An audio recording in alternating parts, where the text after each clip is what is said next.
presente a lo largo de la historia de la antropología tiene que ver con aquella centrada entre la reflexión y el análisis sobre la naturaleza y la cultura. De tal manera que a lo largo de las décadas han sido múltiples los ensayos, los estudios, las teorías, los conceptos que han abordado dichos temas, en los cuales ha quedado de manera enfática la muestra de cómo los seres humanos construimos desde la cultura naturaleza y también cómo desde la naturaleza construimos la cultura. Es interesante observar que estos temas, esta clase de temas, desborda una capacidad de revisión analítica y bibliográfica detallada, pero que sin embargo podemos abrevar distintas premisas para centrar el debate y sobre todo los debates contemporáneos en relación a este punto. Siguiendo a Patricio Guerrero en esta idea relacionada como la cultura como ecosistema de lo humano, señala que durante múltiples décadas la concepción de la naturaleza humana estuvo atravesada por distintas formas de caracterizar qué era la naturaleza. En ese sentido, uno de los primeros puntos que queda claro dentro de estas consideraciones tiene que ver con la esencia en términos de lo natural que constituye al ser humano. El ser humano, al interior de su organismo, forma parte de un ecosistema mucho más amplio, donde la distinción con otras especies va de la mano a partir de la construcción de esta lógica de racionalidad o esta lógica también de adaptación o esta lógica de intervención, transformación y significación que a lo largo de los distintos contextos ecológicos ha manifestado como especie dentro del planeta. Según sugiere Arias, el ser humano es el único animal que ha sido capaz de llegar a la construcción de la cultura. Esta afirmación la realiza a partir de la evidencia que ha sido reunida a lo largo de distintos estudios, donde toma como punto de partida el proceso de significación que hace el ser humano al momento de adaptar, modificar a la naturaleza. A partir de ahí sugiere este autor que construye el ser humano un sistema simbólico que le da vida a esto que le llama ecosistema de la cultura, donde los significados, el sentido, forma parte de una conexión intrínseca en términos de la naturaleza y la cultura, pero sin embargo, esta cobra vida a partir de los procesos donde el ser humano es quien la significa.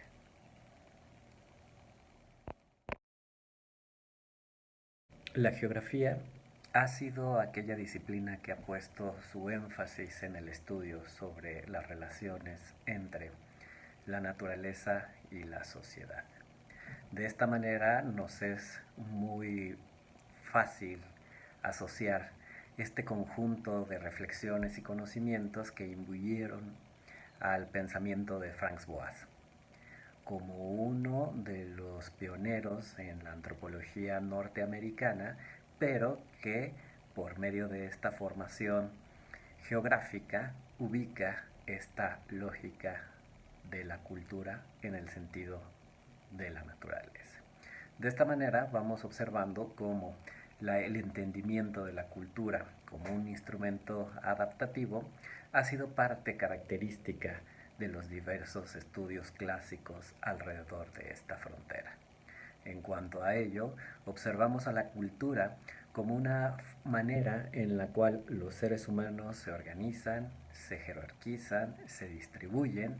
para solventar cierto tipo de necesidades básicas, necesidades biológicas donde el entorno aparece no solamente como paisaje, sino también como un escenario de la práctica cotidiana que le da posibilidad de producción y de reproducción de la sociedad.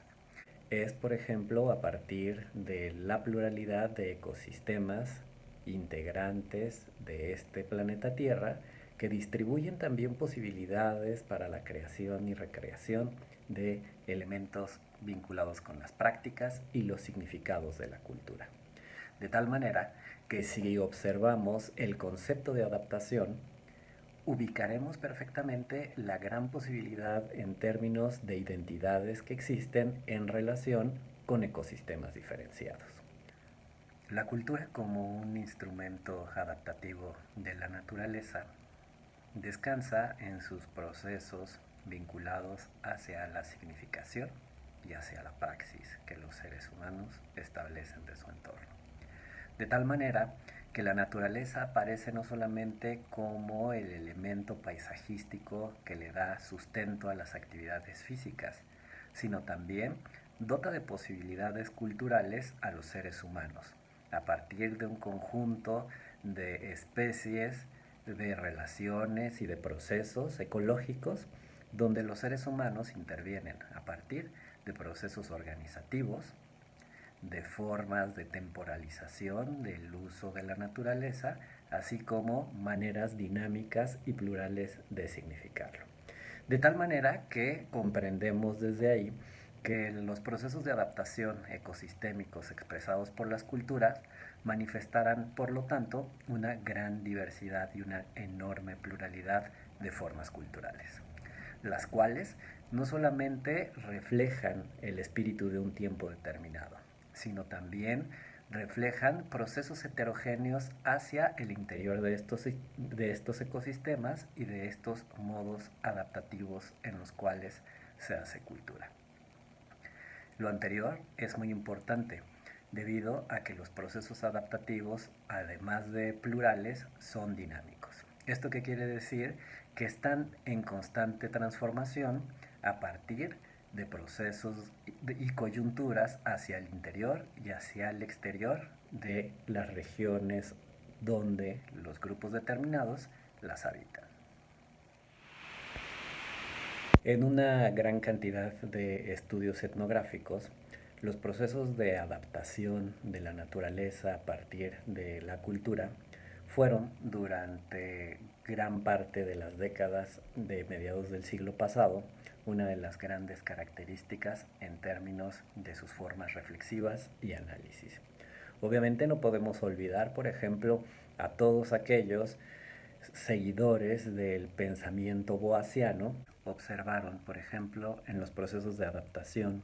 de los pueblos nativos, un mayor arraigo y formas organizativas y simbólicas en relación al entorno. Es muy interesante que a partir de ahí, por ejemplo, se ubicaban estos entornos ecológicos como entornos simbólicos. Esta yuxtaposición entre prácticas, creencias, saberes, modos religiosos al mismo tiempo que formas organizativas, económicas y laborales, generó una de las plataformas investigativas para observar desde esto que posteriormente se nombraría la ecología cultural, las maneras en las cuales las culturas producen elementos vinculados hacia la adaptación de la naturaleza. Es interesante que a partir de ahí, por ejemplo, observamos cómo ciertas líneas de investigación ubicaron a aquellas culturas comprendidas como ancestrales, tradicionales u originarias, como culturas que observan mayor arraigo y formas de conservación y salvaguardia de los entornos naturales. Es interesante que a partir de estas visiones se fueron generando distintos tipos de afirmaciones homogéneas y que a la vuelta de la historia podrían aparecer como verdades absolutas. Sin embargo, los estudios vinculados hacia ese tipo de sociedades nos demuestran cómo no solamente fueron comprendidas como sociedades cerradas, sino que también dejaban de lado las distintas presiones asimétricas de las sociedades mayoritarias que envolvían en procesos de desigualdad a este tipo de grupos culturales. Otro de los enfoques alrededor de las relaciones entre cultura y naturaleza dentro de la antropología nos habla acerca de la naturaleza como el resultado de las necesidades humanas. En ese sentido, no podemos olvidar a la corriente anglosajona de la antropología, específicamente a la británica del siglo pasado. Cuando hablamos, por ejemplo, de autores como Malinowski o Radcliffe Brown, ubicamos la lógica de función para la comprensión de la cultura. Estos autores señalan que la cultura se organiza a partir de un conjunto de instituciones que dan satisfacción a las necesidades sociales, de tal manera que la cultura aparecería no solamente como un proceso adaptativo, sino también como una forma de estructurar las relaciones entre los individuos, las relaciones entre los colectivos con otros pueblos determinados, así como la manera en la cual ellos resuelven sus necesidades en términos físicos. A partir de ahí, las observaciones que estos autores hacen y las afirmaciones que realizan sobre evidencia empírica nos relata la manera en la cual la cultura aparece como una forma de satisfacción de necesidades biofísicas, pero también de necesidades ligadas hacia una dimensión identitaria, territorial y simbólica.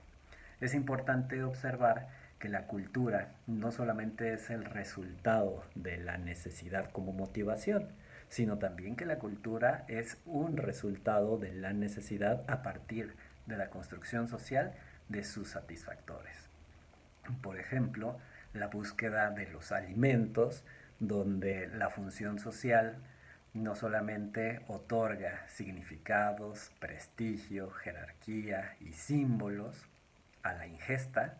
sino que también forma jerarquías, estructura y estrategia al interior de estos grupos. Estas tradiciones diferenciadas alrededor de la dicotomía de naturaleza y cultura van cambiando también al interior de las ciencias sociales y especialmente de la antropología. En el caso, por ejemplo, de la antropología norteamericana, vamos viendo cómo los herederos de la escuela boasiana van desarrollando un conjunto de premisas, de metodologías y de formas narrativas para plasmar en sus distintos estudios etnográficos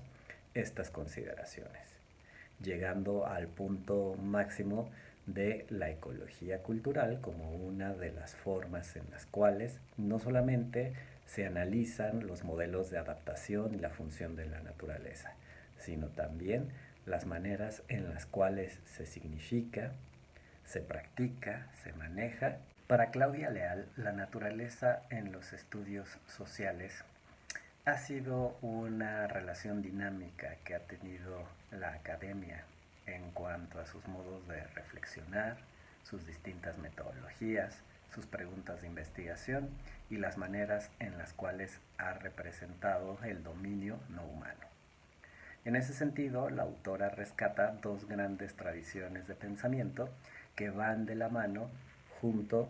con los estudios vinculados a esta dicotomía, pero que también están determinados y derivados a partir de la crisis ambiental que sucede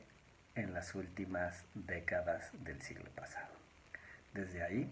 la historia ambiental y la ecología política forman parte de estos dos elementos que representan el movimiento ambiental que sucede a finales de los años 70. De tal manera que estas dos ramas vinculadas con otras disciplinas nos muestran la necesidad imperiosa que tuvo la problemática de cultura-naturaleza en encontrar en otros campos disciplinares formas de abrevar no solamente metodologías, sino también articulación con distintos conceptos y teorías. En el caso de la historia ambiental, vemos que es un proceso muy interesante de una derivación a partir del análisis de las rupturas y continuidades que suceden en el territorio, donde no solamente se nos narra de manera procesual las formas en las cuales se utiliza y se maneja la naturaleza, sino también los distintos fenómenos o situaciones que determinan cambios, las coyunturas, las permanencias, así como el establecimiento de órdenes nuevos en cuanto a la utilización de la naturaleza a partir de sus expresiones ligadas con el suelo, el agua, la capa vegetal o, por ejemplo, la introducción de nuevas especies. Los principales personajes que forman parte de los hitos relacionados con la historia ambiental es el geógrafo norteamericano Carl Sauer, el cual aborda de una manera directa la relación entre sociedad y cultura y hace un énfasis a las transformaciones que esta relación genera a lo largo del tiempo. De tal manera que la escuela norteamericana fundada por Sauer establece una lógica de análisis de los distintos procesos históricos y sus implicaciones en cuanto a la manera en la cual se va transformando la naturaleza. A partir de ahí, por ejemplo, hay temas relacionados con la colonización, donde la introducción de especies animales va generando modificaciones absolutas dentro de los ecosistemas, así como la implementación o la transformación de diferentes tecnologías que modifican el paisaje a partir de cierto tipo de racionalidades sociales que se van transformando desde los distintos paradigmas políticos y económicos que forman parte de la historia de una región o de una nación. Al interior de la historia ambiental hay distintos tipos de arroyos que abrevan preguntas diferenciadas sobre el mismo tema.